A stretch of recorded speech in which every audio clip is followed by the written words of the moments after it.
जब बटला house encounter हुआ था जिसमें इंस्पेक्टर शर्मा मारे गए थे, उसके बाद भी खूब जुलूस निकला था। क्या बटला हाउस में इंस्पेक्टर शर्मा को मारने वाले जिहादियों को फांसी हुई? क्या उनको आजीवन कारावास हुआ? क्या उनकी 100% संपत्ति जब्त हुई? क्या उनकी नागरिकता खत्म हुई? बाकी चलो छोड़िए, 1990 में कश्मीर में जिन लोगों ने नरसंहार किया था, जिन लोगों ने बहन बेटियों का बलात्कार किया था, उनकी हत्या किया था, क्या उनकी 100% संपत्ति जब्त हुई या उनकी नागरिकता खत्म हुई, उनको फांसी हुई? और पहले चलते हैं, 1984 में दिल्ली में जिन लोगों ने सिखों को जिंदा जला जला के मारा था, गले में टायर डाल के जिंदा जलाया था, क्या उनको फांसी हुई? उनकी 100% संपत्ति जब्त हुई, उनकी नागरिकता खत्म हुई?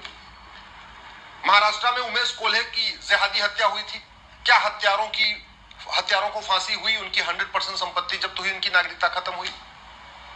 हमारे देश में जब जब ऐसी जघन्य हत्याएं होती हैं, जैसे बड़े दंगे होते हैं, तो लोग सड़कों पे उतरते हैं। 3-4 घंटे तक जुलूस निकलेगा, कैंडल मार्च होगा, पसीना खूब निकलेगा, उसके बाद घर आएंगे, पसीना सूख जाएगा, गुस्सा शांत, और कुछ भी नहीं बदला। आप मुझे बताइए, दिल्ली दंगों में जिन लोगों ने इतना विभत्स हत्या लोगों की किया था, क्या दिल्ली दंगों के जो मास्टरमाइंड थे, दिल्ली दंगों में जो लोग शामिल थे, उनको आजीवन कारावास फांसी हुआ? उनकी 100% संपत्ति जब्त हुई? उनकी नागरिकता खत्म हुई? क्या नहीं हुआ? एक के बाद एक जिहादी हत्याएं होती चली जा रही हैं। हम समाज को आगे बढ़ा देते हैं, समाज सड़क पे आ जाता है, कैंडल मार्च करता है, बेचारा करेगा क्या, ही कर सकता है। इसलिए मैं आप लोगों से निवेदन कर रहा हूं, ये कैंडल मार्च से कुछ नहीं होगा। कैंडल मार्च करना है तो इलेक्शन रिफॉर्म के लिए करिए, कैंडल मार्च करना है तो पुलिस रिफॉर्म के लिए करिए, कैंडल मार्च करना है तो जुडिशियल रिफॉर्म के लिए करिए, कैंडल मार्च करना है तो एजुकेशन रिफॉर्म के लिए करिए, कैंडल मार्च करना है तो ये जो अमेरिका का फेडरल पिनल कोड है, इसको भारत में लागू करवाने के लिए करिए। ये इसको मैं क्यों कह रहा हूं? क्योंकि हमारे अमेरिका में कानूनों का मकड़ जाल नहीं है, एक कानून है, और इसमें सजा बताऊं आपको। कन्हैया लाल की हत्या अगर अमेरिका में हुई होती तो इस फेडरल पिनल कोड के हिसाब से हत्यारों पे $10 लाख का तो जुर्माना होता, यानी 8 करोड़ रुपए उनको जुर्माना देना पड़ता, और 6 महीने के अंदर सजा हो जाती, और अंतिम सांस तक जेल में रहना पड़ता।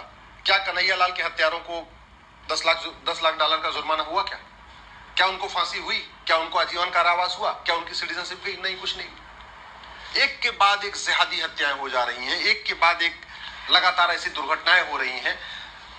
ट्रेन के सामने बड़े बड़े ऐसे सामान डाले जा रहे हैं कि हमारी जो रेलगाड़ियां वो डिरेल हो रही हैं। क्यों? क्योंकि कानून का खौफ नहीं है। कानून का खौफ कैंडल मार्च करने से नहीं होगा। जो देश विरोधी ताकतें हैं वो कैंडल मार्च से नहीं डरती है। देश विरोधी ताकतें जुलूस से नहीं डरती है। देश विरोधी ताकतें केवल कानून से डरती हैं, कानून का खौफ होता है।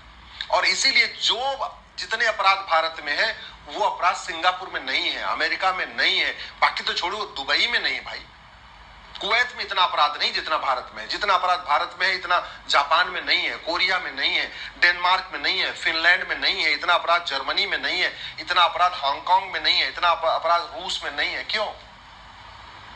वहां के लोगों को तो जुलूस नहीं निकालना पड़ता, वहां के लोगों को कैंडल मार्च नहीं करना पड़ता, वहां के लोग तो आराम से रह रहे, सुरक्षित महसूस करके रह रहे। भारत में इतनी असुरक्षा क्यों बढ़ी हुई? इसलिए अगर वास्तव में आप देश को बदलना चाहते हैं तो किसी एक व्यक्ति को, अच्छा, यह जब हत्याएं होती है तो हम ट्विटर पे ट्रेंडिंग शुरू करेंगे, जस्टिस फॉर ये, जस्टिस फॉर ये, justice for Kanhaiya Lal, justice for Umesh Kolhe, justice for doctor, justice for engineer, जैसे कुल मिल डॉक्टर, जस्टिस फॉर नारंग। किसी को न्याय मिला क्या आज तक? अरे हमने अगर जुडिशियल रिफॉर्म ट्विटर पे ट्रेंड किया होता, पुलिस रिफॉर्म ट्रेंड किया होता, इलेक्शन रिफॉर्म ट्रेंड किया होता, एडमिनिस्ट्रेटिव रिफॉर्म ट्रेंड किया होता, तो मुझे लगता अब तक व्यवस्था बदल चुकी होती। अगर आप वास्तव में चाहते हैं देश में बदलाव आए तो आप एक चीज बताइए, एक के बाद कितने घोटाले हो गए?